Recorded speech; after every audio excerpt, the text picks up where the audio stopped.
So welcome to our YouTube channel trick X Y Z. तो आप सभी का स्वागत करता हूं मैं आपके अपने YouTube channel trick X Y Z में। तो दोस्तों, जैसा कि आप सभी को पता ही है कि आपका फोर्थ सेमेस्टर जो मैकेनिकल ब्रांच से बच्चे हैं उनका जो है फोर्थ सेमेस्टर क्या हो चुका है, स्टार्ट हो चुका है। तो फोर्थ सेमेस्टर स्टार्ट होने पर आपका एक सब्जेक्ट है जिसका नाम है, क्या नाम है जिसका नाम है RAC। क्या नाम है जिसका नाम है आपका RAC। तो वो RAC चैप्टर से वो RAC सब्जेक्ट आपका कौन सा सब्जेक्ट है, उसका नाम है आपका RAC। जो आपका RAC सब्जेक्ट है उस सब्जेक्ट को मैं डिटेल वाइज पूरा चैप्टर वाइज आपके कंप्लीट कराने वाले हैं हम।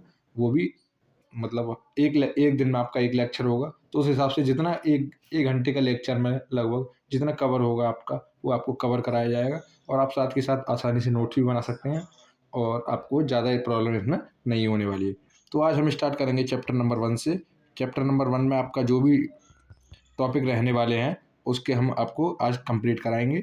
और देखते हैं, अगर चैप्टर में जहाँ तक कोशिश करेंगे हम चैप्टर 1 को 2 लेक्चरों में डिवाइड करके हम कोशिश करेंगे, क्योंकि 2 लेक्चरों में आपके पूरा चैप्टर नंबर 1 आपका फिनिश हो जाएगा। तो देखिए, पहले मैं आपको बता दूं कि इसमें एग्जाम में चैप्टर नंबर 1 से आपके कितने क्वेश्चन बनेंगे। तो बात करूं मैं क्वेश्चन बनने की, तो कितने क्वेश्चन आपके इससे चैप्टर नंबर 1 से आ सकते हैं। तो मैक्सिमम आपके दो क्वेश्चन आपको 100% आपके इसमें देखने को मिलेंगे। किसमें? 100% आपको पेपर में देखने को मिलेंगे। किसमें देखने को मिलेंगे? 100% आपके पेपर में चैप्टर नंबर 1 से 2 क्वेश्चन पूछे जाते हैं। आप प्रीवियस ईयर के पेपर भी चेक कर सकते हैं, जिसमें आपके हर बार चैप्टर नंबर 2 से एक चैप्टर नंबर 1 से आपके मैक्सिमम 2 क्वेश्चन पूछे जाते हैं। तो बिना देरी करते हुए मैं स्टार्ट करूंगा आज का ये चैप्टर।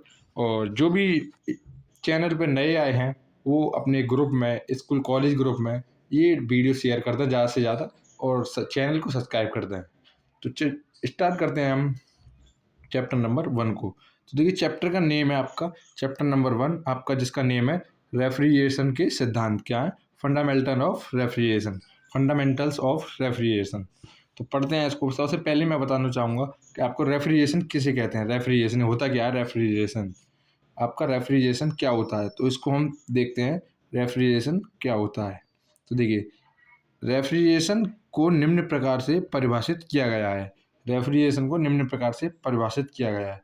किस टाइप से परिभाषित किया गया है इसका? तो यह निकाय से ऊष्मा निस्तारण की प्रक्रिया है।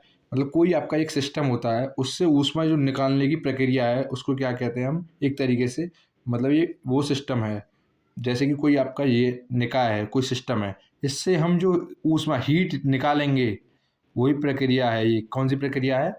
जो भी इसमें से हीट जो निकलेगी, जो हीट हम निकालेंगे, तो कौन सी है? यह निकाय से ऊष्मा निस्तांतरण की प्रक्रिया है, जिससे निकाय का तापमान एक निश्चित अवस्था के लिए परिवेश से कम बना रहता है।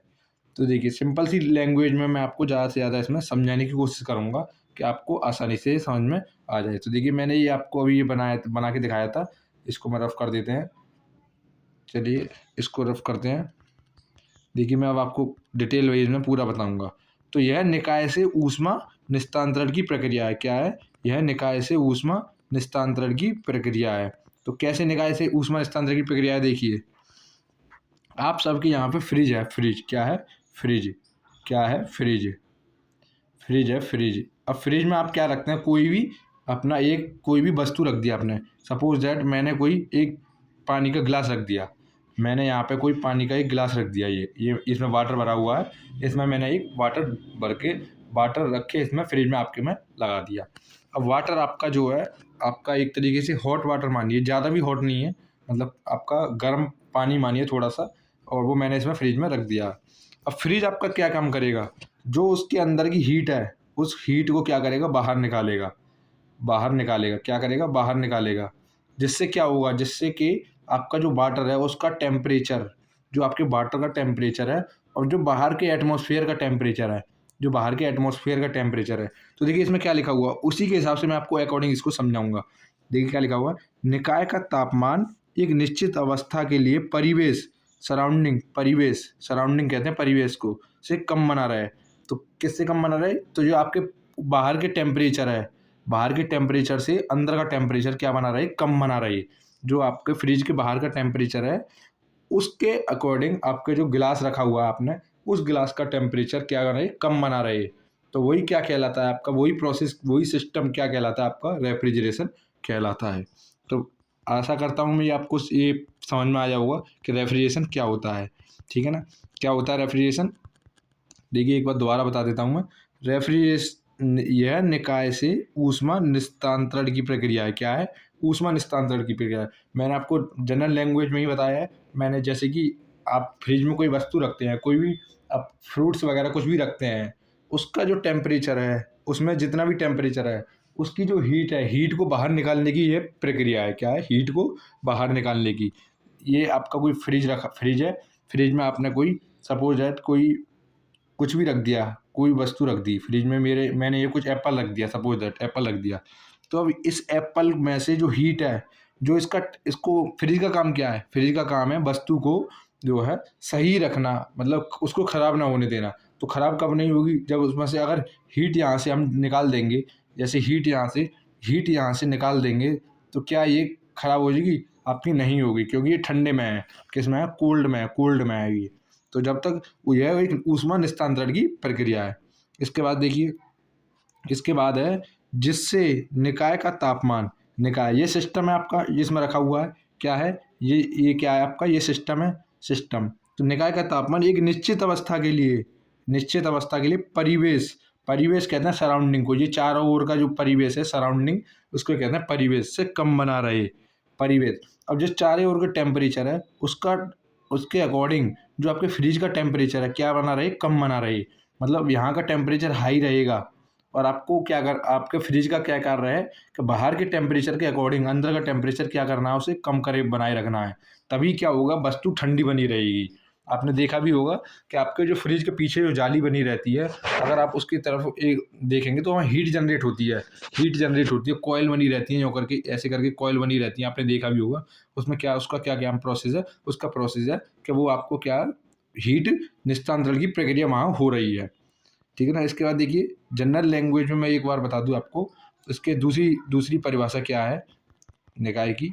एक मिनट में रफ कर दूं इसे। इसके बाद देखिए, इसका मैं दूसरे वे में भी बता दूं आपको कैसे होगा।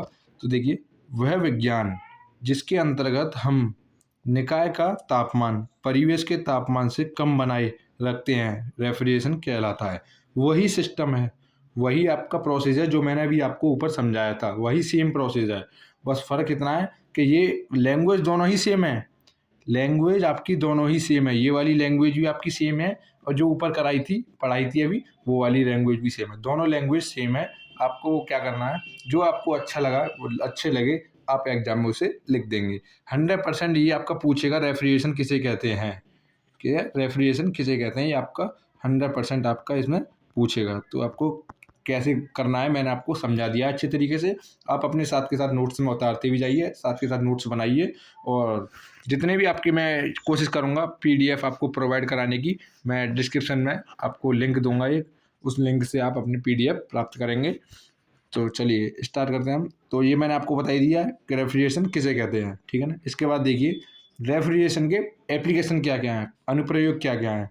ये क्वेश्चन भी आपके एग्जाम में आता है, मतलब ये पूरा टॉपिक बन के आता है कि रेफ्रिजरेशन किसे कहते हैं, तथा इसके अनुप्रयोगों को समझाइए, और अंदर इसके और भी कुछ आ सकता है। तो इस टाइप से आपको क्वेश्चन पूछेगा। 5 नंबर का क्वेश्चन आएगा, तो देखिए इसमें आपको थोड़ा मतलब लेंथी क्वेश्चन करके देगा वो, ठीक है ना, इस टाइप से। तो देखिए अब इसके बाद देखिए रेफ्रिजरेशन के हम एप्लीकेशन बता दूंगा आपको, रेफ्रिजरेशन के अनुप्रयोग क्या है। जनरली अपने रेफ्रिजरेशन के अनुप्रयोग में देखा होगा, आपके घरों में जो फ्रिज लगा होता है उसका कार्य क्या क्या है, तो वही आपके उसमें लिखना है नॉर्मल लैंग्वेज में, क्या क्या है देखिए। तो बता दूं मैं आपको, पहला है आपका बर्फ़ के निर्माण में। आप घरों में बर्फ़ लगाते हैं फ्रिज में, वही बर्फ़ जमती है, और बड़े बड़े आपके जो आइस प्लांट होते हैं उनमें भी बर्फ़ के निर्माण में रेफ्रिजरेशन का प्रयोग किया जाता है। दूसरा है आपका खाद्य सामग्री के परिवहन में। जो खाद्य सामग्री है, जो फूड होता है आपका, आपने देखे होंगे, जो सपोज दैट बड़े बड़े जो फूड्स आते हैं, जो ट्रांसपोर्ट द्वारा एक स्थान से दूसरे स्थान तक ले जाए जाते हैं, जिनमें जिनमें बिगड़ने की संभावना होती है गर्मियों में। तो क्या करते हैं वो, फूड वैन होती हैं आपकी, फूड वैन आपने देखी होंगी, फूड वैन में क्या लगा रहता है आपका, फूड वैन में आपका क्या लगा रहता है, रेफ्रिजरेशन लगा रहता है। क्यों लगा रहता है? क्योंकि वो जो भी इसमें फूड रखा है वो सेफ रहे और सेफ अपने क्या अपने स्थान तक पहुंच जाए। इसके बाद देखिए औद्योगिक वायु कंडीशनर में, औद्योगिक वायु कंडीशनर में लगा रहता है, वायु कंडीशनर में लगा रहता है जो आपका एयर कंडीशनर होता है। इसके बाद देखिए एसी कहते हैं जिसे, एसी में लगा रहता है। इसके बाद देखिए भवन निर्माण में लगा रहता है, अस्पतालों में लगा रहता है, आपका धातु के निर्माण एवं उपचार में लगा रहता है। किसमें? हीट ट्रीटमेंट में, धातु के निर्माण एवं उपचार में लगा रहता है। फिर इसके बाद 8वां देखिए मेडिकल एवं सर्जिकल किट में। आपको जितने भी फ्री से एप्लीकेशन याद आए एग्जाम में, आप उन्हें सबको लिख दें उसमें, ठीक है ना, उस टाइप से पॉइंट वाइज आप लिखते जाएँ, ठीक है ना। इसके बाद देखिए और भी बहुत सारे अनुप्रयोग हैं, आप उन्हें आसानी से लिख सकते हैं। देखिए क्वेश्चन कुछ बार कभी कभार इस टाइप से भी आ जाता है कि अस्पताल में रेफ्रिजरेशन के क्या प्रयोग हैं, इस टाइप से भी आ सकता है, ठीक है ना। तो आपको कैसे कैसे लिखना है, तो अस्पताल के बारे में एक बार मैं बता देता हूँ आपको। जैसे कि जो मरीजों की जो मेडिसिन होती है, जिसके जो भी आपके आपने देखा होगा इंजेक्शंस होते हैं जो रेफ्रिजरेटर में रखने पड़ते हैं, फ्रीजों में लगाने पड़ते हैं, तो उस टाइप से आपको उसमें लिखना है पूरा। फिर इसके बाद देखिए आपने अब तो ये आपको ये तो पता पड़ गया रेफ्रिजरेशन किसे कहते हैं, रेफ्रिजरेशन किसे कहते हैं, आपको ये पूरा डिटेल में पता पड़ गया। अब इसके बाद देखिए रेफ्रिजरेशन सिस्टम क्या होता है, शीतलन प्रणाली, निकाय, शीतलन निकाय क्या होता है, शीतलन निकाय क्या होता है, प्रशीतलन निकाय, प्रशीतलन निकाय क्या होता है, रेफ्रिजरेशन सिस्टम क्या होता है। वो रेफ्रिजरेशन, वो देखिए डिफरेंस देखिए दोनों में डिफरेंस देखिए। ये रेफ्रिजरेशन है ना, ये तो आपने बता ही दिया, पढ़ लिया आपने पूरा, मैंने आपको बता दिया। इसके बाद देखिए रेफ्रिजरेशन सिस्टम क्या होता है, रेफ्रिजरेशन सिस्टम क्या होता है, तो देखिए इसके रेफ्रिजरेशन सिस्टम आपको बता दूं मैं, वह प्रक्रिया, वह सभी अवयव जो निकाय का तापमान कम बनाए, कम लिख रहा है ये, कम आपको दिख नहीं रहा होगा तो यहाँ लिख रहा है कम, कम, वह निकाय, वह सभी अवयव जो निकाय का तापमान कम बनाए रखते हैं सम्मिलित रूप से प्रशीतलन निकाय कहलाते हैं। सिंपल लैंग्वेज में लिखा हुआ है, ये क्या लिखा हुआ है देखो, मैं एक बार दोबारा बताता हूँ आपको कि वह सभी अवयव जो निकाय का तापमान कम बनाए रखते हैं सम्मिलित रूप से प्रशीतन निकाय कहलाते हैं। मतलब जो जितने भी एलिमेंट हैं आपके, जितने भी एलिमेंट जो आपके क्या करते हैं फ्रिज में लगे रहते हैं, जितने भी एलिमेंट एक तरीके से मान लीजिए जितने भी एलिमेंट आपके लगे हुए हैं, जो जिनका कार्य क्या है कि जिनका कार्य केवल निकाय का तापमान कम बनाए रखने में रूप में प्रयोग किए जाते हैं। मतलब फ्रिज में लगे जितने भी एलिमेंट हैं उनका कार्य क्या है कि जो आपका उसमें सिस्टम रखा हुआ है, उस सिस्टम के टेम्परेचर को कम बनाए रखने में जितने भी एलिमेंट काम कर रहे हैं, वही आपके पूरा उसका एक असेंबल क्या कहलाता है, असेंबलिंग क्या कहलाती है, क्या कहलाती हैं, वही प्रशीतलन निकाय कहलाते हैं। प्रशीतन निकाय मतलब प्रशीतन प्रणाली में प्रयोग किए जाने वाले जितने भी एलिमेंट हैं वही आपके क्या कहलाते हैं, प्रशीतन निकाय कहलाते हैं, ठीक है ना। इस टाइप से आप एग्जाम में लिख सकते हैं। इसके बाद देखिए नेक्स्ट आता है आपका कि अब देखिए प्रशीतन निकाय तो आपने पढ़ लिया क्या होता है। अब प्रशीतन निकाय में आपके कौन कौन से अवयव आते हैं, देखिए अभी मैंने ये ऊपर पढ़ाया था ना, तो इसी टाइप से आपका जो टॉपिक रहेगा वो नेक्स्ट टॉपिक से रिलेटेड रहेगा, तो आपको अच्छे तरीके से पढ़ना है और साथ के साथ नोट्स भी तैयार करते रहना है। इसके बाद देखिए रेफ्रिजरेशन निकाय के अवयव, तो एलिमेंट ऑफ रेफ्रिजरेशन सिस्टम, तो क्या होते हैं देखिए रेफ्रिजरेशन निकाय के सिस्टम, तो मैं अच्छे तरीके से बताऊंगा आपको और आप अपने एग्जाम में भी इसी टाइप से लिख के आएंगे। तो देखिए रेफ्रिजरेशन निकाय के मुख्यतः मूलभूत अवयव होते हैं, मुख्यतः मूलभूत अवयव होते हैं। अब कौन कौन से अवयव हैं मैं आपको इसमें बताऊंगा। तो देखिए तो बात करते हैं, सबसे पहले हम नंबर 1 पर आता है आपका, नंबर 1 पर आएगा आपका सिंक, सिंक कहते हैं जिसे, नंबर 1 पर आता है आपका सिंक, सिंक किसे कहते हैं, सिंक, ऊष्मा सिंक जिसे हम कहते हैं ऊष्मा सिंक। तो देखिए नाम से आपको पता पड़ रहा होगा, इसमें लास्ट में लगा नाम से ही होगा, इसका नाम है सिंक। सिंक आपने जनरली देखा होगा सिंक किसे कहते हैं, तो देखिए उसी टाइप से ये वाला भी सिंक है। जिसकी सहायता से वायु ठंडी होती है, जिसकी सहायता से वायु ठंडी होती है उसे ऊष्मा सिंक कहते हैं, सिंक, सिंक। इसके बाद दूसरा आता है आपका माध्यम, मीडियम, जिसकी सहायता से ऊष्मा सिंक से ऊष्मा बाहर निकल सके। कैसे, देखिए मैं आपको दोबारा बताता हूँ, पहले करेंगे हम ऊष्मा सिंक की बात। ऊष्मा सिंक जिसकी सहायता से ऊष्मा ठंडी होती है, ऊष्मा ठंडी होती है, जो हीट है वो क्या होती है, जिसकी सहायता से वायु ठंडी होती है, वायु, ऊष्मा नहीं आएगा, सॉरी, इसमें ये मैंने गलत बोल दिया था अभी। जिसकी सहायता से वायु ठंडी होती है, वायु, एयर, एयर क्या होती है, ठंडी होती है, उसको क्या कहेंगे हम, ऊष्मा सिंक कहेंगे, सिंक, सिंक कहेंगे। और माध्यम, जो आपकी ठंडी वायु है, जिस माध्यम से बाहर निकलेगी, ऊष्मा बाहर निकलेगी, ऊष्मा सिंक से ऊष्मा बाहर जब निकलेगी जिस माध्यम से, तो उसे क्या कहेंगे हम, मीडियम कहेंगे, माध्यम कहेंगे। जिस रास्ते से बाहर निकलेगी, सपोज दैट ये आपका ऊपर का सिंक मान लिया हमने, क्या है, ये सिंक है, यहाँ सिंक है। तो आपका जिस रास्ते से जो बाहर आ रही है, ये बाहर आ रही है, तो क्या है, ये आपका माध्यम है, मीडियम, जैसे कहते हैं माध्यम, जिस माध्यम से बाहर आ रही है, ठीक है ना, इस टाइप से हो गया आपका माध्यम। अब इसके बाद तीसरा आता है आपका रेफ्रिजरेंट। तो रेफ्रिजरेंट क्या होता है, आप देखिए, अब बच्चे यहाँ पे ही कंफ्यूज हो जाते हैं कि रेफ्रिजरेंट, इनमें डिफरेंस क्या है, तो मैं बता देता हूँ आपको। देखिए, तीसरे नंबर पे आपका क्या आया है, रेफ्रिजरेंट। तो रेफ्रिजरेंट को क्या होता है, रेफ्रिजरेंट क्या होता है, तो आपने देखा होगा कि आपके फ्रिज है, घर में आपने फ्रिज लगे रहते हैं, उनमें आप सुनते होंगे कि उसमें गैस खत्म हो गई, फ्रिज में गैस खत्म हो गई। तो वो गैस होती है ना, जो जो आप गैस डलवाते हैं उसमें, तो वही क्या कार्य करती है, रेफ्रिजरेंट वही होता है। रेफ्रिजरेंट क्या होता है, वही आपका रेफ्रिजरेंट होता है। जो आप गैस डलवाते हैं ना, वही आपका क्या होता है, रेफ्रिजरेंट होता है, जो कि फ्रिज के अंदर पूरे प्रक्रिया के दौरान घूमता रहता है। आपने देखा होगा, आपके फ्रीजर होगा, फ्रिज के अंदर जो फ्रीजर होता है, तो फ्रीजर में क्या होते हैं, आपकी लाइनिंग होती है, आपने देखी होगी, लाइनिंग टाइप की होती है, जो कि मतलब वैसे वैसे लाइनिंग नहीं होती है, कुछ भाग उसके उभरा हुआ टाइप का होता है, जिसमें क्या करता है, रेफ्रिजरेंट फ्लो करता रहता है, जिसमें रेफ्रिजरेंट क्या करता रहता है, फ्लो करता रहता है। तो वो फ्लो क्यों करता है, क्योंकि वो ठंडा बनाए रखता है उस मतलब उसको, जो आपका फ्रीजर होता है अंदर, फ्रिज के अंदर जो फ्रीजर लगा रहता है, उसको क्या करता है, ठंडा बनाए रखता है। तो क्या करता है, ये रेफ्रिजरेंट होता है वो। अब इसके बाद देखिए, चौथा एलिमेंट आपका क्या होता है, दाब एवं ताप को कम करने के माध्यम, दाब एवं ताप को कम करने का माध्यम लगा रहता है।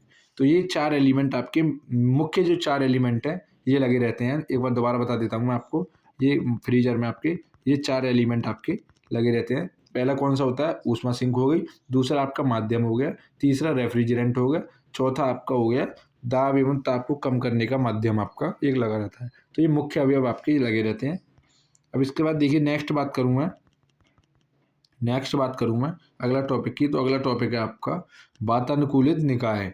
क्या है, वातानुकूलित निकाय, एयर कंडीशनिंग सिस्टम। अब एयर कंडीशनिंग सिस्टम कैसे कार्य करता है, इसके बारे में मैं आपको बताऊंगा। तो देखिए, वातानुकूलित निकाय को निम्न प्रकार से परिभाषित किया जाता है। कैसे, वातानुकूलित निकाय को निम्न प्रकार से परिभाषित किया जाता है। तो किस टाइप से हम वातानुकूलित निकाय को परिभाषित करेंगे, तो देखिए वो आपको मैं कराऊंगा इसमें। तो देखिए, वातानुकूलित के अंतर्गत किसी स्थान पर वायु का तापमान, आर्द्रता और स्वच्छता व वायु गति आवश्यकताओं के अनुसार नियंत्रित किए जाते हैं। कैसे, तो देखिए, जो आपका जो वो है एयर कंडीशनिंग है, उसका क्या क्या वो है, उसको हम किस टाइप से परिभाषित करेंगे, तो उसको हम इस टाइप से परिभाषित करेंगे। देखिए कि वातानुकूलन के अंतर्गत किसी स्थान पर वायु का तापमान, टेम्परेचर हो गया एक, तो आर्द्रता, ह्यूमिडिटी हो गई, और स्वच्छता व वायु की गति आवश्यकताओं के अनुसार नियंत्रित किए जाते हैं। एयर कंडीशनिंग सिस्टम में क्या होता है आपका, कि वातानुकूलन के अंतर्गत मतलब कोई भी, जैसे कि जब एसी आपका कार्य करता है, चलता है, तो उसका कार्य क्या होता है, किसी स्थान पर, जिस एरिया में एसी लगा हुआ है आपका स्थान पर, वायु का तापमान जो टेम्परेचर है उस एरिया का, टेम्परेचर और आर्द्रता, ह्यूमिडिटी और स्वच्छता व वायु की गति आवश्यकताओं के अनुसार नियंत्रित किए जाते हैं। वही क्या कहलाता है, आपका वातानुकूलित निकाय कहलाता है। समझ में आ रहा है कुछ, तो देखिए, मतलब आपने एसी है, आपका एसी, आप सपोज दैट किसी, ये एक रूम है कोई, इस रूम में क्या लगा हुआ है, एक मेरा एसी लगा हुआ है, यहाँ पे कोई एसी लगा हुआ है, ये वाली वॉल पे, ये वाली दीवार पे आपका क्या लगा हुआ है, एसी लगा हुआ है। तो इस एसी में का जो सिस्टम, जो जितने भी इसमें एलिमेंट कह लीजिए, आप क्या कुछ भी कह लीजिए। तो इसका मतलब ये किस टाइप से आपको क्या करेगा, तो ये आपका पूरे पहला क्या है, देखिए मैं आपको डेफिनेशन के अकॉर्डिंग ही समझाने की कोशिश करूँगा पूरा। तो देखिए, वातानुकूलन के अंतर्गत किसी स्थान पर, ये एरिया है आपका पूरा, अब ये पूरा एरिया हो गया। इसी स्थान पर वायु का तापमान, जब एसी कार्य करेगा तो यहाँ का टेम्परेचर है क्या करेगा, कम करेगा। यहाँ का अंदर का जो टेम्परेचर रहेगा उस टेम्परेचर को क्या करेगा, कम करेगा। आर्द्रता, ह्यूमिडिटी, यहाँ की ह्यूमिडिटी भी कम करेगा, आर्द्रता को कभी कम करेगा। स्वच्छता व वायु की गति आवश्यकताओं के अनुसार नियंत्रित किए जाते हैं, कंट्रोल किए जाते हैं। किसके द्वारा, एसी के द्वारा, एयर कंडीशनर के द्वारा। तो वो क्या कहलाता है आपका, जितनी ये साधारण लैंग्वेज में नीचे मैं आपको बताने की कोशिश करूंगा। देखिए, तो वातानुकूलन के अंतर्गत किसी स्थान पर वायु का तापमान, आर्द्रता, स्वच्छता व वायु की गति आवश्यकताओं के अनुसार नियंत्रित किए जाते हैं, वही आपके क्या कहलाते हैं, वातानुकूलित निकाय कहलाते हैं। जिस प्रोसेस द्वारा ये पूरे कार्य किए जाते हैं उसको क्या कहते हैं, हम वातानुकूलित निकाय कहते हैं।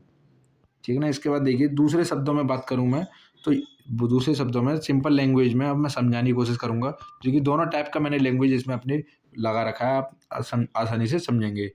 यह विभिन्न प्रकार के अंगों के समन्वय से बना होता है। मतलब किससे, यह विभिन्न प्रकार के अंगों के समन्वय से बना होता है, जिसके द्वारा विभिन्न ऊष्मागतिकीय गुणधर्मों को नियंत्रित करके निकाय को आरामदायक बनाते हैं। मतलब एसी का कार्य क्या होता है, आपका किसी रूम में आपका एसी लगा हुआ, उस रूम को क्या करेगा, आपको जो है उसको ठंडा बनाए रखेगा। किसके, आपका जो बाहर का टेम्परेचर है, आपको जैसे गर्मियों में आपके रूम के बाहर का टेम्परेचर आपको नहीं देखा होगा, जैसे कि आप एसी वाले रूम से बाहर निकल के जाएंगे तो आपको कैसा लगता है, मतलब अजीब से गर्मी टाइप का लगता है, बहुत ही गर्मी लगती है। तो उसी टाइप से क्या करता है, ये नियंत्रित करने का गुणधर्मों का निकाय का आरामदायक बनाता है। मतलब जो भी आपका निकाय लगा हुआ है, सिस्टम लगा हुआ है, जो ऊष्मागतिकीय गुणधर्मों को नियंत्रित करके निकाय को आरामदायक बनाते हैं। इसके बाद देखिए, ऊष्मागतिकीय गुणधर्म कौन कौन से हैं आपके, ऊष्मागतिकीय गुणधर्म आपके कौन कौन से होते हैं। तो ऊष्मागतिकीय गुणधर्म की बात करें हम, तो ऊष्मागतिकीय गुणधर्म आपके तापमान, आर्द्रता, आणविक गति और वातावरणीय शुद्धता, ये आपके क्या है, ऊष्मागतिकीय गुणधर्म है। इनको क्या करता है एसी, इनको क्या करता है, नियंत्रित करता है। आगे बात यहाँ पे पूरी आपकी क्या करता है, नियंत्रित करता है। किस किस को, तापमान को, आर्द्रता को, आणविक गति को और वातावरणीय शुद्धता को क्या करता है, एसी नियंत्रित करता है। तो एयर कंडीशनर का ये आपका पूरा कार्य रहेगा। इस टाइप से आपका एयर कंडीशनर कार्य करता है। इसके बाद देखिए, एयर कंडीशनर के निकाय के अवयव, एयर कंडीशन के निकाय के अवयव, element of air conditioning system. तो क्या क्या एलिमेंट आपके एयर कंडीशन सिस्टम में लगे रहते हैं, तो वही प्रमुख अवयव निम्नलिखित हैं। कौन कौन से हैं, पहला तो आपका पंखा हो गया, फिल्टर। तीसरे की बात करें, रेफ्रिजरेशन प्लांट होता है आपका। चौथा हीटर होता है। पांचवा आर्द्रीकरण एवं निरार्द्रीकरण उपकरण लगा रहता है। अब इसके छठवां देखिए आपका क्या है, छठवां है आपका नियंत्रण निकाय, कंट्रोलिंग सिस्टम, नियंत्रण निकाय। तो ये आपके 6 सिस्टम इसमें लगे रहते हैं। तो ये आपको याद रखने हैं और अपने नोट्सों में भी अच्छी तरीके से इनको मतलब आप लिख लेंगे।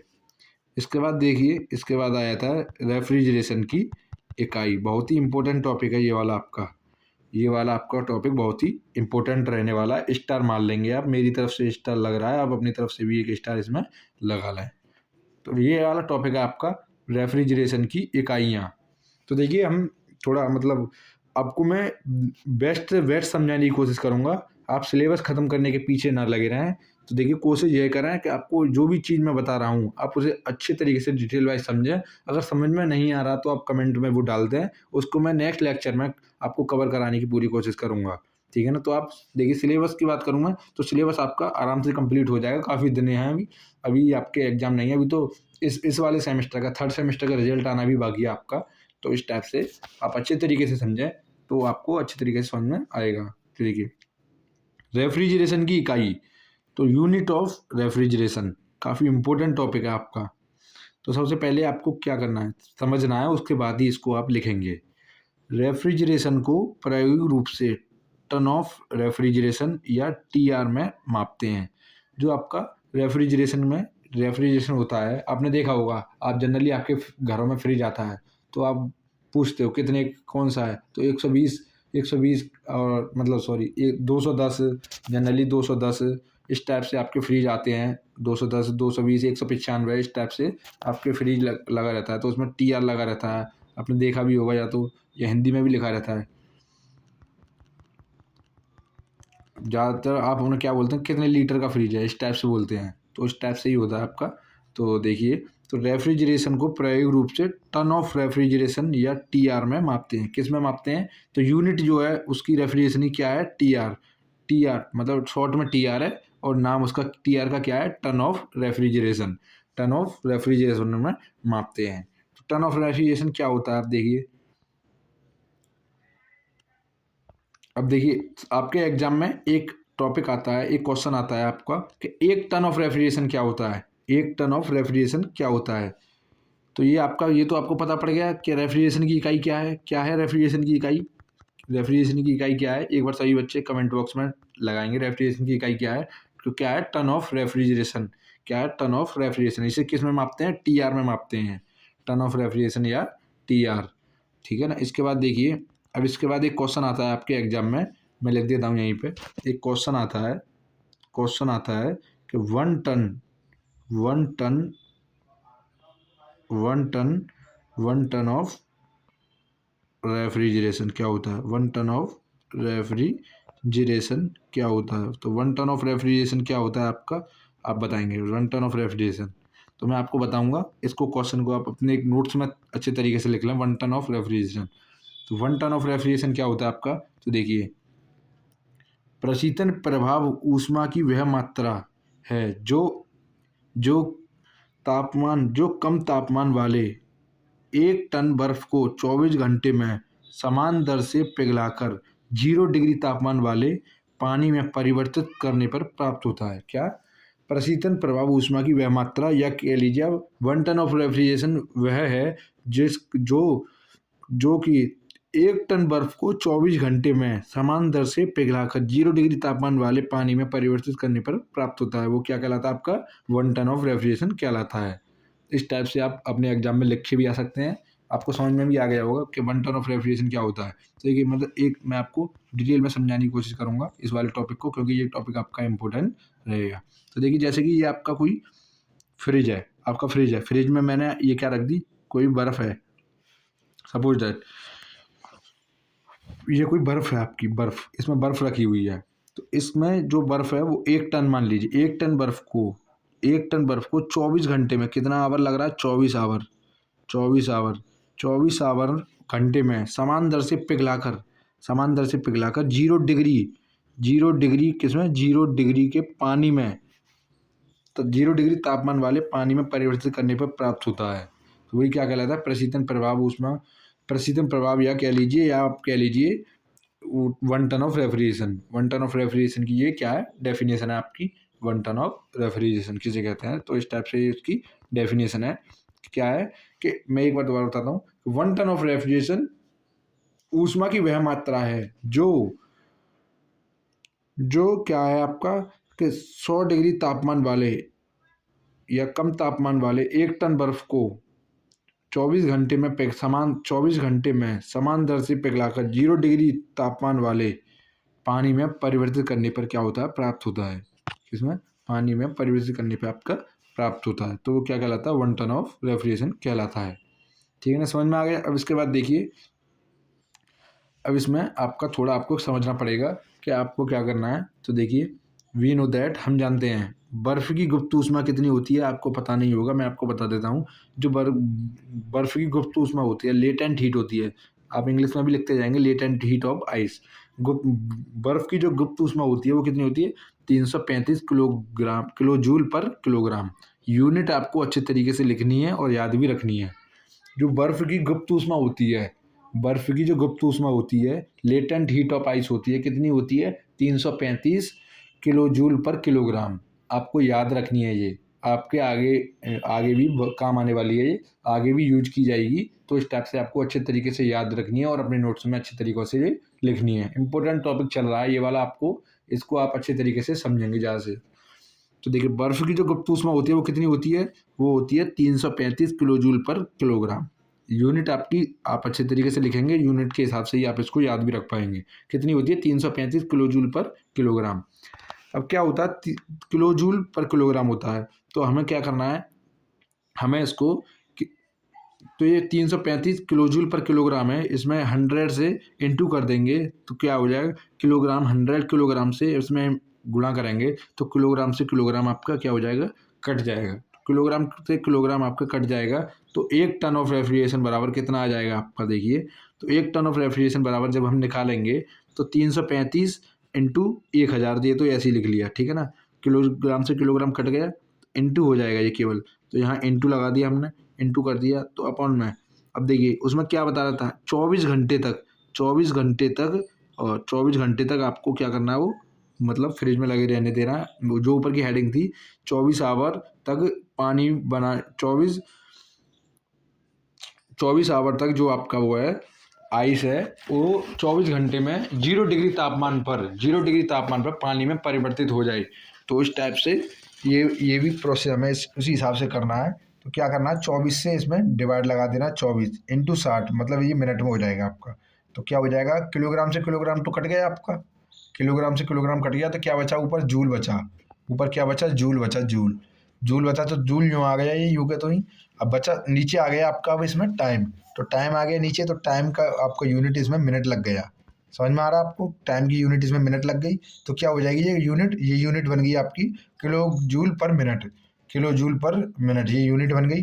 तो आपको क्या करना है, ये वाला आपको सॉल्व करके आपका जो कितना आएगा पूरा, ये आपको सॉल्व करेंगे। आप जब सॉल्व करेंगे तो 1 टन ऑफ रेफ्रिजरेशन बराबर कितना आएगा, तो देखिए 1 टन ऑफ रेफ्रिजरेशन बराबर आपका कितना आएगा, जब आप सॉल्व करेंगे, जब इसको आप सॉल्व करेंगे तो 210 किलो जूल पर मिनट, 210 अपॉन में 60 किलो जूल पर मिनट सेकंड आएगा आपका। किस टाइप से आएगा वो मैं आपको अब इसमें बताऊंगा। तो देखिए जब ये आपका 1 टन ऑफ रेफ्रिजरेशन बराबर इतना ये लिख दिया है मैंने, इस टाइप से लिख दिया है, तो इसको आप जब सॉल्व करेंगे तो 1 टन ऑफ रेफ्रिजरेशन बराबर कितना आएगा, तो 210 अपॉन में 60 किलो जूल पर मिनट या सेकंड मान लीजिए आप, किलो जूल पर सेकंड, इस टाइप से आप इसको लिख सकते हैं। तो इस टाइप से आपका निकल के आएगा 1 ton of refrigeration, 1 ton of refrigeration. ये आपको क्या करनी है, कोशिश इसको याद करने की करनी है, याद कुछ नहीं करना है आपको, केवल कितना क्या याद रखना है, मैंने आपको बता ही दिया है। आपको केवल क्या याद रखना है, आपको केवल ये याद रखना है, बर्फ़ की गुप्त ऊष्मा, बर्फ़ की गुप्त ऊष्मा क्या होती है, कितनी होती है बर्फ़ की गुप्त ऊष्मा, 335 किलो जूल पर किलोग्राम आपकी क्या होती है, बर्फ़ की गुप्त ऊष्मा होती है। कितनी, 335 किलो जूल पर किलोग्राम आपकी क्या होती है, बर्फ़ की गुप्त ऊष्मा होती है। तो गुप्त ऊष्मा से ही आपका क्या करेंगे, जब गुप्त ऊष्मा आपकी पता होगी आपको कि बर्फ़ की गुप्त ऊष्मा कितनी होती है, 335 किलो जूल पर किलोग्राम होती है। अब आप क्या करेंगे, उसमें क्या करेंगे, 1000 से गुणा कर देंगे। अब 1000 से गुणा क्यों करेंगे, क्योंकि जो अभी मैंने ऊपर की आपकी हेडिंग कराई है वो क्या थी, 1 टन ऑफ रेफ्रिजरेशन। तो 1 टन ऑफ रेफ्रिजरेशन, जो 1 टन ही जो आपने बर्फ़ थी उसका वजन क्या था, 1 टन था, 1 टन था। तो 1 टन को हम किलोग्राम में चेंज करेंगे तो 1000 से 1000 होता है आपका, तो उससे हम मल्टीप्लाई कर देंगे इसमें।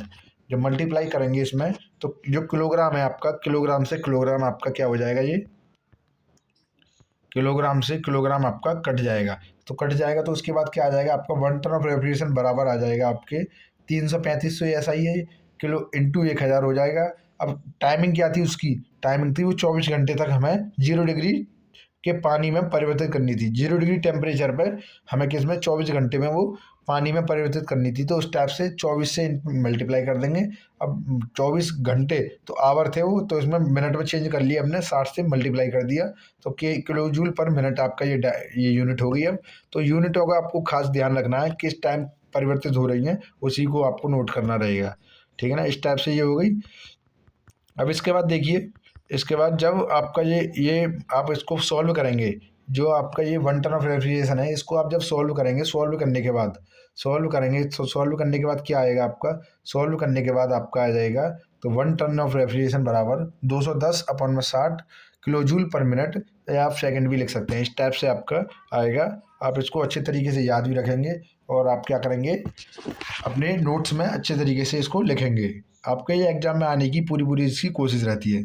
अब इसके बाद देखिए, कभी कभार ऐसा आता है कि 1 टन ऑफ रेफ्रिजरेशन बराबर, कभी कभार एग्जाम में, मतलब आगे के एग्जामों में आपके कंपटीशन वगैरह के एग्जाम में लिखा रहता है कि 1 टन ऑफ रेफ्रिजरेशन बराबर 3.5 किलो जूल पर सेकंड। मतलब ये किस में तीन, मतलब अगर इसको भी सॉल्व करेंगे आप तो ये आएगा, इसको भी सॉल्व करेंगे तो ये आएगा, मतलब 210 अपॉन में 60 लिखा हुआ है ना आपका, इसको अगर सॉल्व करेंगे तो क्या आएगा, 1 टन ऑफ रेफ्रिजरेशन बराबर 3.5 किलो जूल पर सेकंड।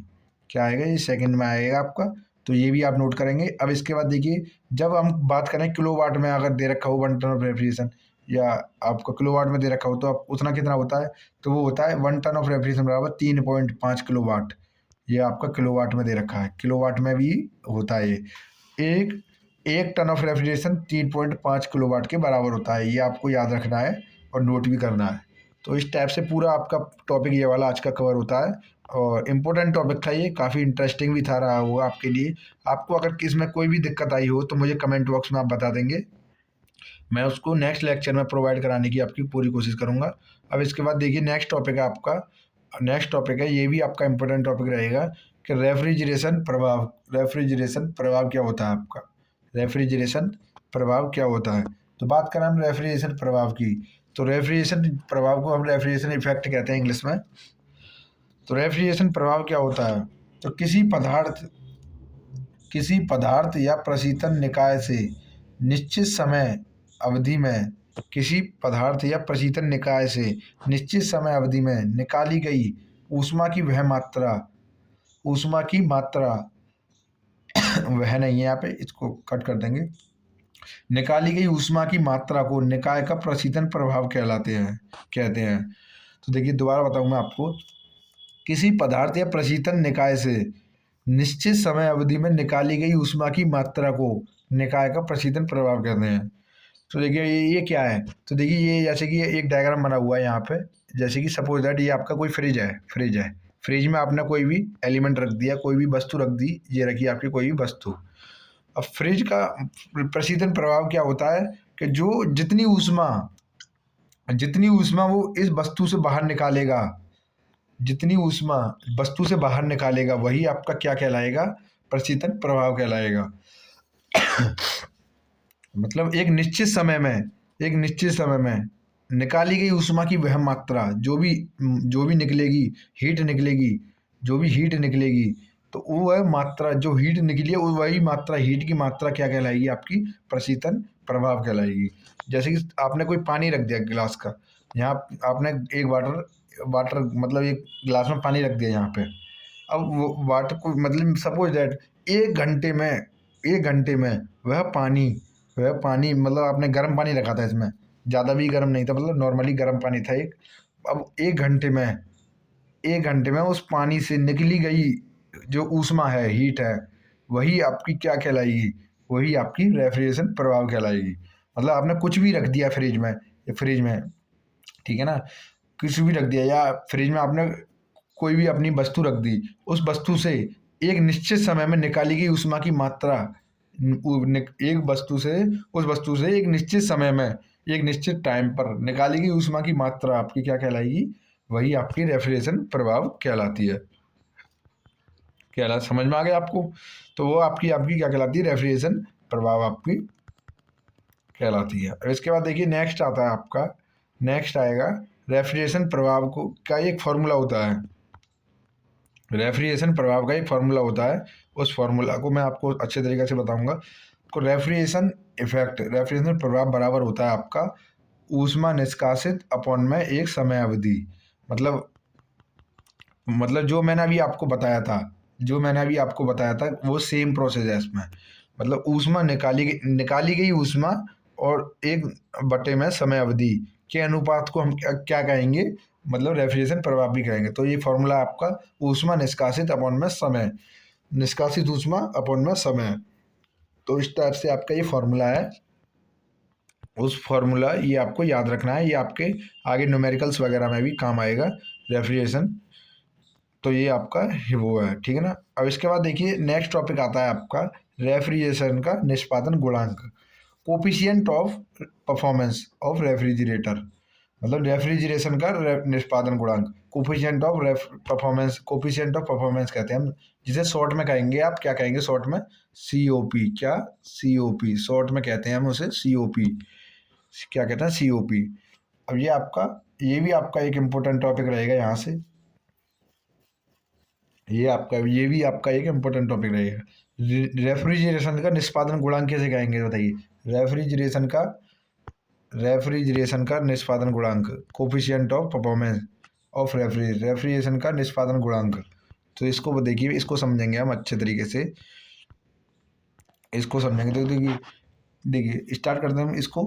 किसी किसी प्रशीतन निकाय द्वारा निष्कासित ऊष्मा की मात्रा तथा निकाय पर किए गए कार्य की मात्रा का अनुपात को निष्पादन गुणांक कहलाता है।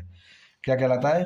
किसी प्रशीतन निकाय द्वारा निष्कासित ऊष्मा, निकाली गई ऊष्मा की मात्रा तथा निकाय पर किए गए कार्य की मात्रा के अनुपात को क्या कहते हैं? हम निष्पादन गुणांक कहते हैं। क्या कहते हैं? सीओपी कहते हैं। ये आपकी सिंपल लैंग्वेज में आपकी डेफिनेशन लिखी हुई है। आपको अच्छे से याद करने में भी आसानी रहेगी और आप अच्छे से समझ भी पाएंगे। तो क्या है, दोबारा बताता हूँ मैं आपको कि किसी प्रशीतन निकाय द्वारा निष्कासित ऊष्मा की मात्रा, जो मतलब कोई भी आपका सिस्टम है उससे निष्कासित जो निकली गई ऊष्मा की मात्रा तथा निकाय पर किए गए कार्य की मात्रा के अनुपात को निकाय का निष्पादन गुणांक कहलाता है। तो इस टाइप से आपकी ये हेडिंग रहेगी। इसे सीओपी द्वारा प्रदर्शित करते हैं। किसके द्वारा प्रदर्शित करते हैं? सीओपी द्वारा। अभी मैंने ऊपर ये बताया था आपको, सीओपी से प्रदर्शित करते हैं। शॉर्ट में इसको सीओपी से लिखते हैं हम, और प्रदर्शित भी इसको किससे करते हैं? सीओपी से ही करते हैं।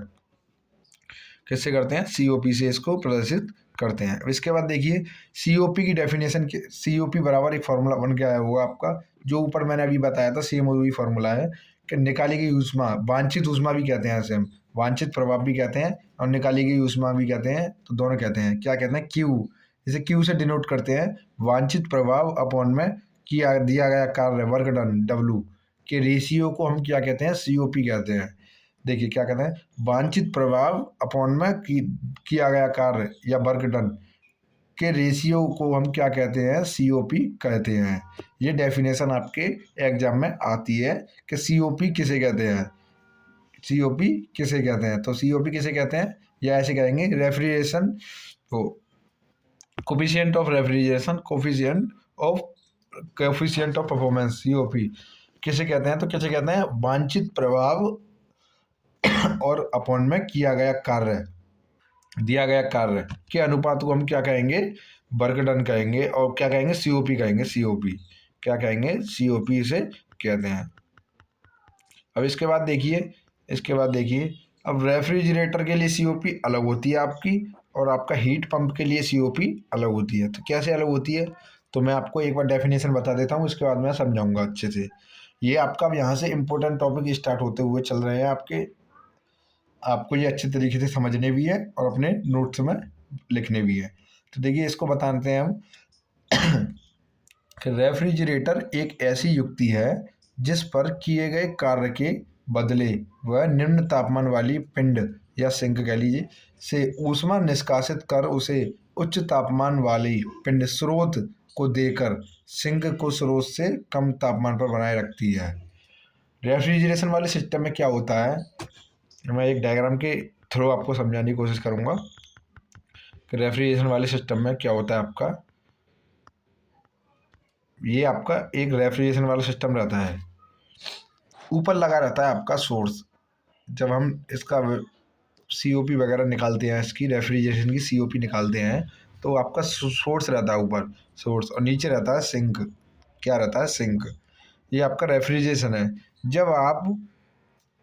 जब सिंक से ऊष्मा निकलेगी, अभी मैंने ऊपर सबसे ऊपर एक टॉपिक आया था आपका एलिमेंट ऑफ रेफ्रिजरेशन, जो एलिमेंट लगे रहते थे उसमें क्या थे? सिंक था आपका, मीडियम था, और भी टॉपिक थे, और भी थे एलिमेंट, ठीक है ना।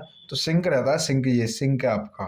सिंक से जब ऊष्मा मीडियम के रास्ते, ये मीडियम लगा रहा है, मीडियम से जाएगी, तो इसमें क्या होता है कि आपके यहाँ पे एक तो आप कार्य दे रहे हैं, क्या कर रहे हैं? कार्य इसको दे रहे हैं रेफ्रिजरेशन को। अब यहाँ से हीट निकल के जा रही है Q2 हीट, वांछित ऊष्मा कहेंगे जिसे हम, वांछित ऊष्मा। ये वांछित ऊष्मा आपकी निकल के जा रही है और आप कार्य दे रहे हैं। तो जो सोर्स का टेम्परेचर है, जो आपका सोर्स है, जो ये सिंक से ऊष्मा जो निकल के गई और एक यहाँ से आपने वर्ग दिया है इसको, तो ये दोनों मिलके क्या बन जाएंगी, ये दोनों मिलके आपके जुड़ जाएंगी ऊपर, तो क्या बना देंगी, ये Q1 बन जाती है। क्या बन जाती है, Q1। ये Q1 हो जाते हैं, Q1। तो डेफिनेशन के अकॉर्डिंग मैं बताने की कोशिश करूँ आपको, देखिए। तो डेफिनेशन के अकॉर्डिंग, एक मिनट रफ कर लूँ मैं पहले से। तो देखिए, डेफिनेशन के अकॉर्डिंग मैं बताने की कोशिश करूं कि रेफ्रिजरेटर एक ऐसी युक्ति है जिस पर किए गए कार्य के बदले, जो आपने कार्य ये किया है, ये कार्य किया है, कार्य हो रहा है इस पर, किए गए उस कार्य के बदले निम्न तापमान वाली पिंड सिंक, जो जो सिंक का टेम्परेचर है वो क्या होता है, लो रहता है, लो टेम्परेचर रहता है सिंक का। फिर निम्न तापमान वाली सिंक से ऊष्मा निष्कासित कर, उससे ऊष्मा निष्कासित होगी, तो वो माध्यम के रास्ते से निष्कासित कर उसे उच्च तापमान वाले पिंड स्रोत, ये सोर्स होता है ऊपर आपका सोर्स, सोर्स को देकर सिंक का जो सिंक को स्रोत से कम तापमान पर बनाए रखती है। काफ़ी बच्चों का समझ में नहीं आया होगा, कन्फ्यूजन हो रहा होगा, तो मैं अभी देखिए इसका डाउट क्लियर करता हूँ। कैसे क्लियर होगा, देखिए ये। तो जैसे कि ये आपका क्या है, सिंक है, सिंक। अब यहाँ से क्या होगी, हीट जाएगी, हीट जाएगी। तो इसका रेफ्रिजरेशन का कार्य है रेफ्रिजरेटर का कार्य क्या है कि यहाँ से जो हीट गई है, जो सिंक का टेम्परेचर है, उस सिंक का टेम्परेचर जो है वो सोर्स के टेम्परेचर से क्या रहना चाहिए, कम रहना चाहिए। क्या रहना चाहिए, लो रहना चाहिए, लो, कम रहना चाहिए। वो आपका क्या है, ये आपका कम रहना चाहिए। तो ये क्या कार्य करता है कि आपने जो वर्क दिया है, डब्ल्यू जो आपने वर्क दिया है रेफ्रिजरेटर को, तो वो आपको क्या करेगा, वर्क के बदले जो सिंक से ऊष्मा निष्कासित होगी, सिंक से ऊष्मा निष्कासित होगी, तो वो सिंक से ऊष्मा निष्कासित होगी, तो जब सोर्स तक वो ऊष्मा जाएगी, तो उसका तापमान जो है, सोर्स का तापमान सिंक के अकॉर्डिंग क्या रहना चाहिए, सिंक का तापमान कम रहेगा और सोर्स का क्या रहेगा, ज़्यादा रहेगा। ये है इसका मतलब मेन फंडा। समझ में आया किसी के? देखिए, सिंक का टेम्परेचर कम बनाए रखेगा और सोर्स का टेम्परेचर हाई रखेगा। यही लिखा हुआ है कि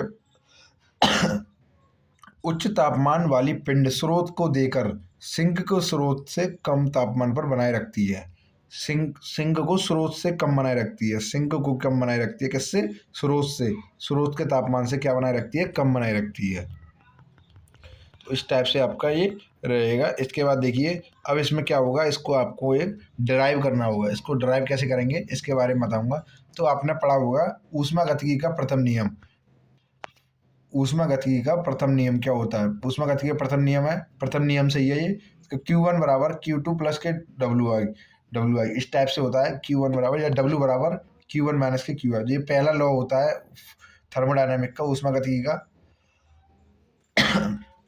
ऊष्मागतिकी का पहला नियम क्या है कि Q1 बराबर Q2 प्लस के WN, जो आपने जो ये WN कार्य दिया है, ये और Q2, ये दोनों मिलके क्या बना देंगे, Q1 बनता है। ये इस टाइप से आपको लिखना है, Q1 बराबर Q2 प्लस के WN। ये हो गया प्रथम नियम के अनुसार, ये ऊष्मागतिकी के प्रथम नियम के अनुसार, ठीक है ना। इसके बाद देखिए कि जब कार्य ये आपने लिख लिया, इतना इतना लिखने के बाद जब Q2 को क्या करेंगे, इधर ले जाएंगे, Q2 को इधर ले जाएंगे, तो Q2 को इस साइड ले जाएंगे, तो WN बराबर क्या हो जाएगा, तो WN बराबर हो जाएगा आपका Q1 माइनस के Q2। ये इक्वेशन आपकी क्या हो जाएगी, फर्स्ट इक्वेशन आपकी हो जाएगी, ठीक है ना। क्या हो जाएगी, ये आपकी फर्स्ट इक्वेशन हो जाएगी। अब इसके बाद देखिए जहाँ आपका Q2 क्या है, यहाँ आपका Q2 है, ये Q2 मैंने लिख रखा है यहाँ पे, वांछित प्रभाव है आपका, वांछित ऊष्मा। तो Q2 आपका क्या है, डिजायर्ड इफेक्ट है, जिसे हम कहते हैं वांछित प्रभाव है। क्या है आपका, Q2 वांछित प्रभाव है। क्या है, वांछित प्रभाव है। तो अब आपको क्या करना है, आपको पता पड़ गया वांछित प्रभाव क्या है, वांछित प्रभाव क्या है Q2 है आपका वांछित प्रभाव। और आपका कार्य क्या है, कार्य बराबर आपका निकल गया यहाँ से Q1 माइनस के Q2, आपका क्या आ गया, वर्ग आ गया। तो अब रेफ्रिजरेशन की आप सीओपी जब निकालेंगे सीओपी, तो सीओपी का फॉर्मूला मैंने आपको ऊपर बता ही रखा है, क्या है, वांछित प्रभाव वर्तमान में दिया गया कार्य। ये क्या है आपका, ये आपका सीओपी का फॉर्मूला है। क्या है फॉर्मूला, सीओपी का फॉर्मूला है आपका डिजायर्ड इफेक्ट अपॉन में वर्क इनपुट, वांछित प्रभाव अपॉन में दिया गया कार्य। तो वांछित प्रभाव क्या है आपका Q2 है, अभी मैंने आपको ऊपर ही बताया है वांछित प्रभाव क्या है। वांछित प्रभाव क्या है, वांछित प्रभाव ये लिख रहा, जहाँ Q2 बराबर क्या है, जहाँ Q2 बराबर वांछित प्रभाव है, ठीक है ना। तो वांछित प्रभाव, तो इस फॉर्मूले में आप लगाएंगे सीओपी बराबर Q2 वांछित प्रभाव लगा दिया आपने ऊपर, और नीचे दिया गया कार्य। कार्य कहाँ है आपका, कार्य कहाँ से निकल के आया बताइए, कार्य कैसे निकल के आया, तो कार्य आपका ऊष्मागतिकी के प्रथम नियम के अनुसार निकल के आया है। ऊष्मागतिकी के प्रथम नियम के अनुसार निकल के आया है कि डब्ल्यू इन बराबर Q1 माइनस के Q2। तो कैसे, ऊष्मागतिकी के प्रथम नियम के अनुसार इन दोनों द्वारा ली गई ऊष्मा तीसरे निकाय के ऊष्मा के बराबर होगी। आपने पढ़ा भी होगा, जो ए व बी से ली गई ऊष्मा ए व बी की ऊष्मा तीसरी निकाय की ऊष्मा के बराबर होती है। इस टाइप से रहता है फर्स्ट, मतलब आपका जो लॉ है, फर्स्ट लॉ है थर्मोडायनामिक का, उस टाइप से निकल के आई है ये। तो आपको वर्क डन पता पड़ गया ना कितना है, वर्क डन Q1 माइनस के Q2 आपका वर्क डन है। तो इसी से आपकी क्या निकल के आ जाएगी, रेफ्रिजरेशन की सीओपी निकल के आ जाएगी, रेफ्रिजरेशन की सीओपी आपकी निकल के आ जाएगी। ये आपकी रेफ्रिजरेशन की सीओपी निकल के आ जाएगी। आप अच्छे तरीके से इसको नोट्स में लिख लेंगे और समझ में भी आ जाएगा अच्छे से। अगर इसको समझने में आपको कोई भी आपको टॉपिक समझ में ना आए हो, आप कमेंट बॉक्स में डाल दें, उसको मैं अगले लेक्चर में आपको प्रोवाइड कराने की कोशिश करूँगा पूरी। तो आपको ये अच्छे तरीके से समझ में आया होगा। सीओपी आपकी निकल के आ गई, आपको पता है, ठीक है ना। अब इसके बाद देखिए लेक्चर काफ़ी बड़ा होता जा रहा है, तो मिलते हैं नेक्स्ट लेक्चर में। इस लेक्चर को हम यहीं पे एंड करते हैं। सीओपी आपको समझ में आई गई है, अच्छे तरीके से समझ में आई होगी आपको, आशा करता हूँ मैं। अगर कोई भी टॉपिक ऐसा है जो आपकी समझ से बाहर रहा हो, तो आप कमेंट बॉक्स में डाल देंगे, मैं उसको प्रोवाइड करा दूंगा नेक्स्ट लेक्चर में। अब इसके बाद नेक्स्ट टॉपिक रहेगा कल का आपका हीट पंप, जो मैं आपको अपना इतना पढ़ा रहा हूँ अब तक, जो मैंने अभी तक पढ़ाया है आज के लेक्चर में, जितना मैंने आपको पढ़ाया हुआ है, वो आपको क्या करना है, अपने नोट्स में वो बनाना है अच्छे तरीके से, और उसको एक बार रिवाइज करना है। और कल का लेक्चर जो रहेगा इसी से रिलेटेड रहेगा, इसीलिए मैं कह रहा हूँ उसको आप रिवाइज करेंगे अच्छे से, और नेक्स्ट लेक्चर में आप आएंगे तो जब उसको आपको समझने में आसानी होगी, ठीक है ना। तो मिलते हैं नेक्स्ट लेक्चर में, कोशिश करेंगे कल ये चैप्टर आपका कल या परसों में ये फिनिश करा देंगे। जो टॉपिक मैंने आज आपको कराए हैं ये काफ़ी इंपॉर्टेंट टॉपिक थे आपके एग्जाम के भविष्य से। एक बार टॉपिक को हम देख लेते हैं, आपको कौन कौन से टॉपिक मैंने आज आपके कवर करा दिए हैं। सबसे पहले बात करेंगे हम रेफ्रिजरेशन क्या होता है, आपको मैंने अच्छे तरीके से बता दिया रेफ्रिजरेशन क्या होता है। इसके बाद देखिए रेफ्रिजरेशन के अनुप्रयोग मैंने आपको बताए थे, आपको अच्छे तरीके से पता होगा किस किस में आपके रेफ्रिजरेशन के उपयोग किया जाता है, उसको आप लिख देंगे इसमें। प्रशीतन प्रणाली क्या होती है, तो प्रशीतन प्रणाली किस रूप में परिभाषित करेंगे कि वह अवयव जो निकाय के तापमान को कम बनाए रखने में सम्मिलित प्रयोग किए जाते हैं। मतलब जितने एलिमेंट आपके क्या होते हैं, निकाय का तापमान कम बनाए रखने में प्रयोग किए जाते हैं, वही आपके प्रशीतन निकाय कहलाते हैं। इसके बाद आ जाता है नेक्स्ट टॉपिक रेफ्रिजरेशन निकाय के अवयव। अवयव आपको बता ही दिए थे, 4 अवयव लगे रहते हैं मुख्यतः। कौन कौन से, ऊष्मा सिंक होता है, माध्यम होता है, और आपका रेफ्रिजरेशन होता है, और आपका दाब एवं ताप को कम बनाए रखने का माध्यम होता है। तो ये 4 अवयव आपके लगे रहते हैं। सिंक आपका कहाँ लगा रहता है, सिंक आपका नीचे रहता है। अभी मैंने एक डायग्राम दिखाया था, उसमें सिंक आपका कहाँ रहता है, नीचे रहता है सिंक। और सोर्स आपका कहाँ लगा रहता है, सोर्स आपका ऊपर लगा रहता है। कहाँ लगा रहता है, सोर्स आपका यहाँ सोर्स लगा रहता है। तो ये सिंक और सोर्स का ये डायग्राम रहता है। और यहाँ बीच में आपका कोई भी एलिमेंट, या अगर हीट पंप लगी रहेगी तो हीट पंप लगाएंगे, यहाँ पे रेफ्रिजरेटर लग रहा है तो रेफ्रिजरेटर लगाएंगे। तो इस टाइप से ये रहते हैं। इसके बाद देखिए नेक्स्ट टॉपिक है आपका एयर कंडीशनिंग सिस्टम, काफ़ी अच्छी तरीके से मैंने आपको बताया था एयर कंडीशन सिस्टम। इसके बाद आ जाता है आपका एयर कंडीशन निकाय के अवयव। अवयव कौन कौन से लगे रहते हैं इसमें, ये अवयव भी बताए थे मैंने, अच्छे तरीके से आप इसको लिख लेंगे। और इसके बाद आ जाता है आपका रेफ्रिजरेशन की इकाई क्या होती है। तो क्या होती है इकाई रेफ्रिजरेशन की इकाई क्या होती है, यूनिट ऑफ रेफ्रिजरेशन। तो रेफ्रिजरेशन की को प्रायोगिक रूप से टन ऑफ रेफ्रिजरेशन में या टीआर में मापते हैं। किस में मापते हैं, टीआर में। तो ये आपको रेफ्रिजरेशन मापते हैं। इसके बाद इसको कैसे 1 टन ऑफ रेफ्रिजरेशन बराबर कितना होता है, ये आपको मैंने निकाल के बता ही दिया है।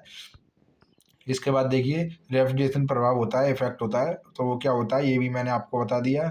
अब इसके बाद देखिए एक इसका फॉर्मूला होता है, ऊष्मा निष्कासित अपवन में समय अवधि के अनुपात को क्या कहते हैं हम, रेफ्रिजरेशन इफेक्ट कहते हैं। इसके बाद आ जाता है रेफ्रिजरेशन का निष्पादन गुणांक, कोफिशिएंट ऑफ रेफ्रिजरेशन, क्या होता है सीओपी बराबर वांछित प्रभाव अपन में दिया गया कार्य के अनुपात को क्या कहते हैं हम, रेफ्रिजरेशन प्रभाव कहते हैं। इसके बाद देखिए रेफ्रिजरेटर क्या होता है, रेफ्रिजरेटर क्या होता है, मतलब रेफ्रिजरेटर क्या होता है, ये तो यहाँ तक हो गया रेफ्रिजरेटर क्या होता है। अब इसके बाद देखिए रेफ्रिजरेटर के बाद आ जाता है आपका कि रेफ्रिजरेटर की सीओपी कितनी होती है। तो सीओपी मैंने अभी आपको बताई थी निकाल के, ये सीओपी आपकी निकल के आई थी। तो मिलते हैं हम नेक्स्ट लेक्चर में, तब तक के लिए आपसे मैं ये वाला लेक्चर यहीं पे एंड करना चाहूँगा। मिलते हैं नेक्स्ट लेक्चर में। तो जो नए आए हैं चैनल पर वो चैनल को सब्सक्राइब कर लें और वीडियो को ज़्यादा से ज़्यादा शेयर भी कर दें। तो मिलते हैं नेक्स्ट लेक्चर में। Thank you.